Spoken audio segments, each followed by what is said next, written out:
Hey everyone, what is going on? So we're doing another one of those discussion videos. Most of you seem to have really enjoyed them last week, and I certainly do appreciate that. So we're going to be doing them again now. These videos are unscripted, so if I miss anything, or if there's anything else you want to contribute, or whatever, if you disagree with what I say, definitely let me know. Post in the comments below. I'd totally love to hear about it.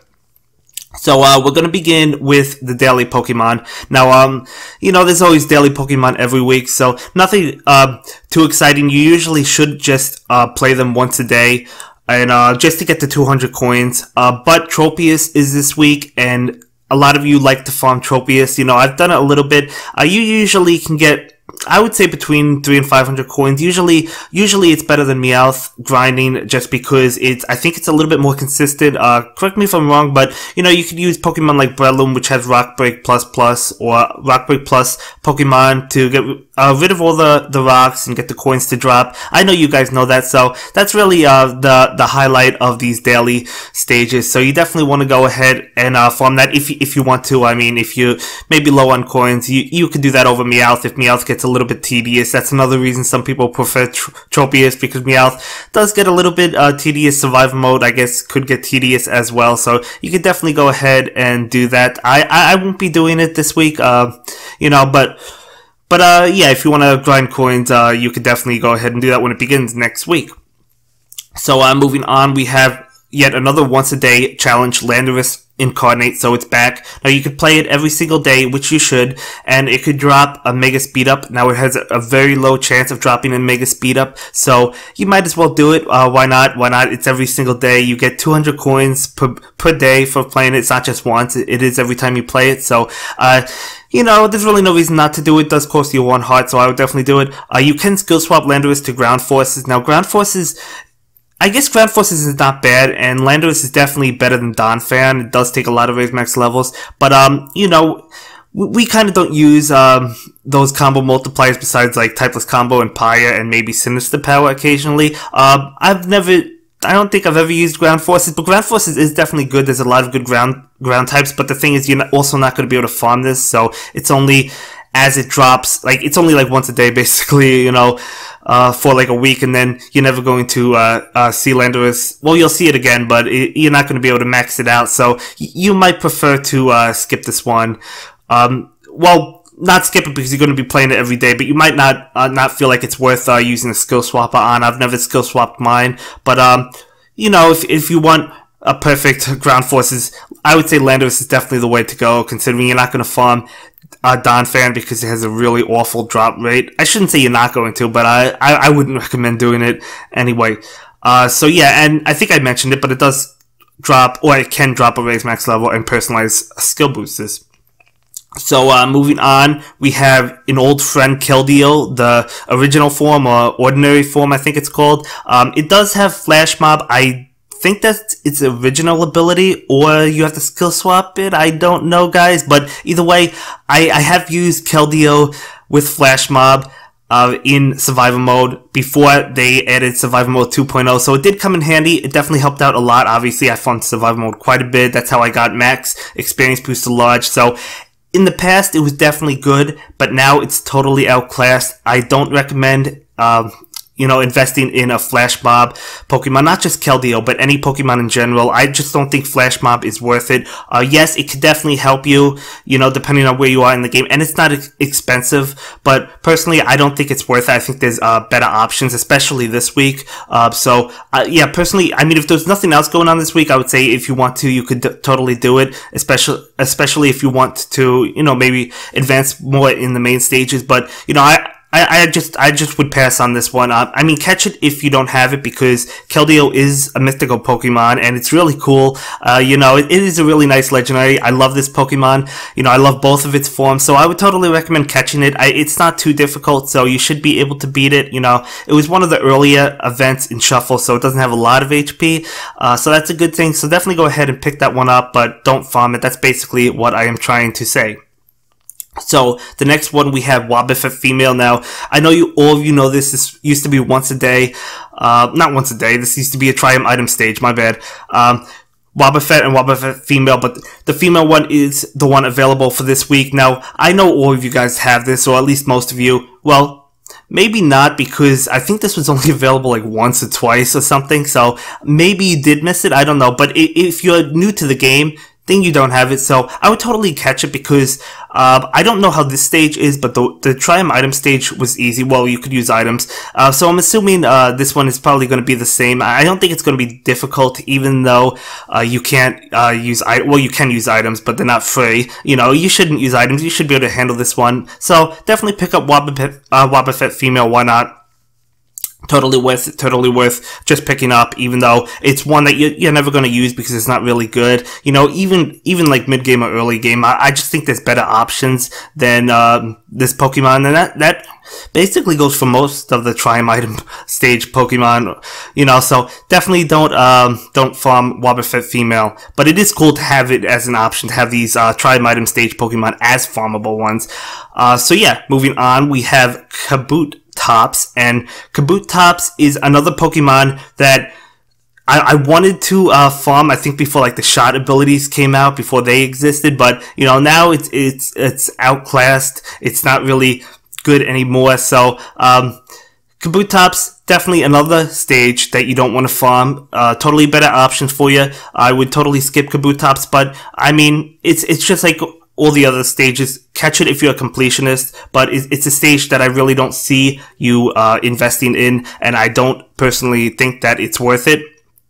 But it is a cool Pokemon. It's actually one of my favorite fossil types. I think Aerodactyl is my favorite, honestly, but Kabutops is probably a close second, so, or Kabuto, one of them, but, you know, it's definitely a cool Pokemon, so catch it, don't farm it.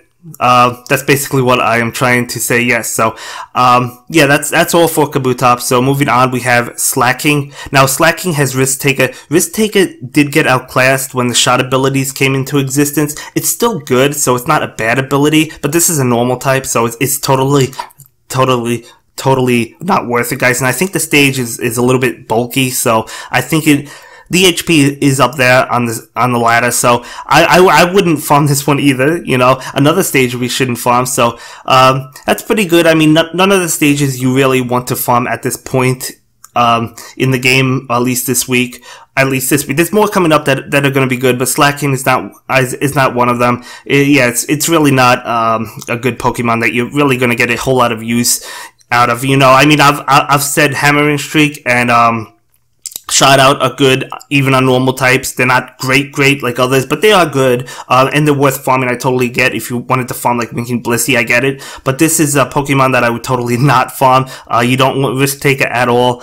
As for a normal type, definitely. You know, people are skill swapping their Hoopa and Bounce who have maxed out Risk Takers for a typeless combo, so you definitely don't want a normal Risk Taker Pokemon. So skip Slacking, even though it's another cool Pokemon, another one that I like. So yeah, moving on, we do have Winking Azumarill, and this one has full power, so it does more damage on a match of 4, but I don't even think the activation rates are guaranteed, and even if they were, I don't know, well, yeah, I guess maybe if they were guaranteed, it might be decent. I don't think they are, but, you know, either way, it's not really, a great Pokemon. We have better fairy types. This one could actually be good depending on where you are in the game. So if you are relatively earlier on, I could totally see you getting a lot of use out of this. So I definitely recommend catching it. From what I understand, or at least from what I remember, I don't think this one was that bad, but you know, maybe it could be depending on, as I said, where you are in the game. So you definitely want to catch this one. You don't want to skip it if you're able to beat this one itemless, because if you're progressing through the main stages, you don't have all these shot abilities or combo multipliers or whatever else you see like in my videos. This is one that I would definitely recommend picking up, because this is definitely a good stage. A good Pokemon as you're progressing, but it's not one ultimately that you're going to have in your team for a long period of time or forever, basically, like Shout Out, you know, and things like that. But, you know, it's pretty interesting. So, it's similar to Power 4 Plus, and I've used, that and Power 4 quite a bit, actually, you know, even throughout the main stages before I invested in any of those. I still use them as I played through the main stages. So you'll definitely get use out of this one. you know, but yeah. So that is Winking Azumarill. So moving on, we have the highlight of this week. We have Rayquaza. Now, this is actually a raise max level stage, so it can drop raise max levels and it can drop personalized skill boosters. Now, I'm sure a lot of you played this one during the level max challenge, and you maxed out Rayquaza. But if you didn't, you definitely want to go ahead and pick this one up, obviously. Definitely catch it if you don't have it. You do get in the main stages on stage 2. I want to say stage 295. I think it is. Or is it 290?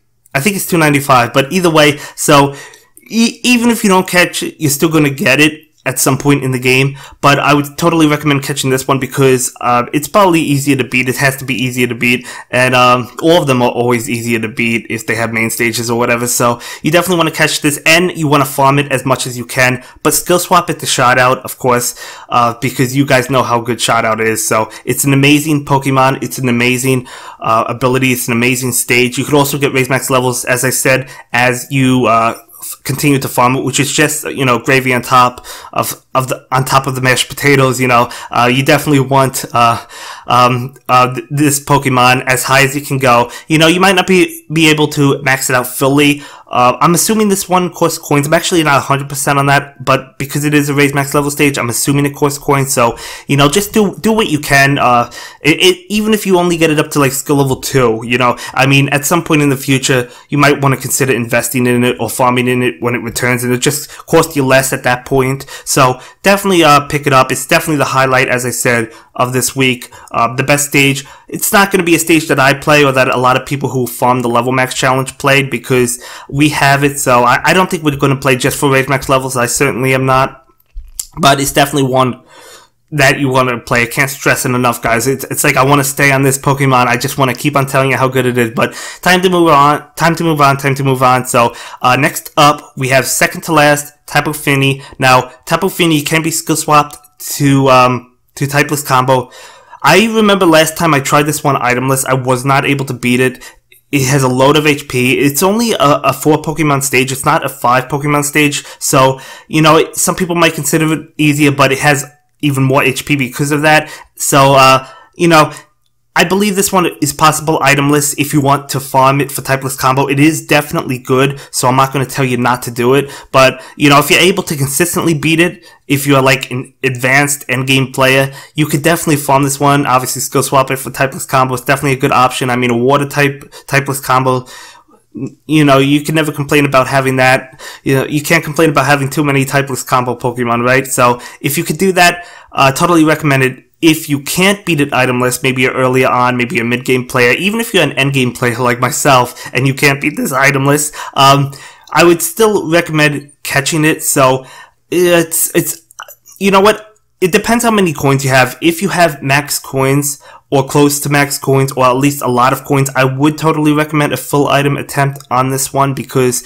it does have a low catch. So you don't want to use like an attack power and a disruption delay and a mega start or something, beat it and then not catch it and then waste all those coins and have to do a full item attempt anyway. So it's kind of risky. I personally would recommend it. A complexity makes it a 3 Pokemon stage, so it should be, well, it will be, you should be able to beat it with that, but, you know, then again, you know, even with full items, it might be hard to catch. I mean, I think they still only got around the halfway mark with a Great Ball, even after full item attempts or close to that.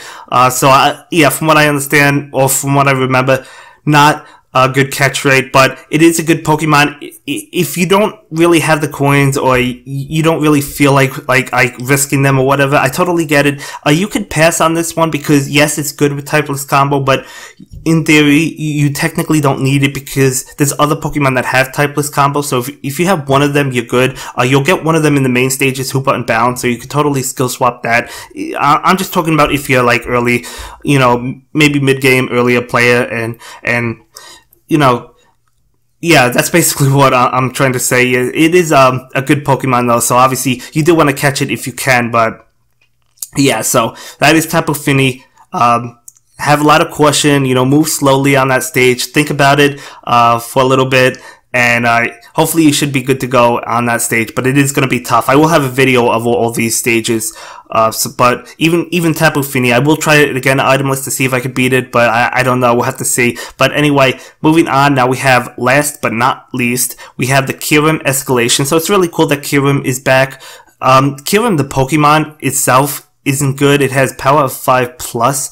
Was it power 5? No, it's power 5 plus. So it has power 5 plus, and I don't think it gets a new skill. I could be wrong. I know it gets raised max levels, you know, but I don't remember Kiran being good. I don't think I've used it. So, you know, it has a high attack power. So if you're early on into the game, similar to all the other stages, this one will definitely help you out, kind of like the Wink and Azumarill.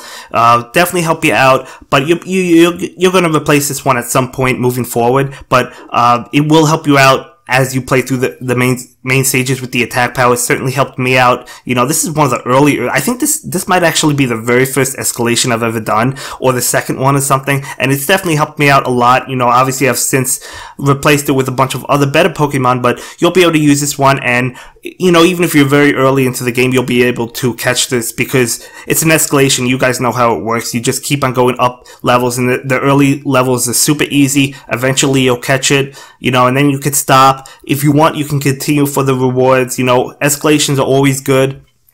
They're always good. So, yeah, totally recommend catching this, whichever way you look about it, whichever way you go about it, I should say, because, you know, even if you plan on never, using it, it's still an easy, Pokemon to get, so you might as well pick this one up.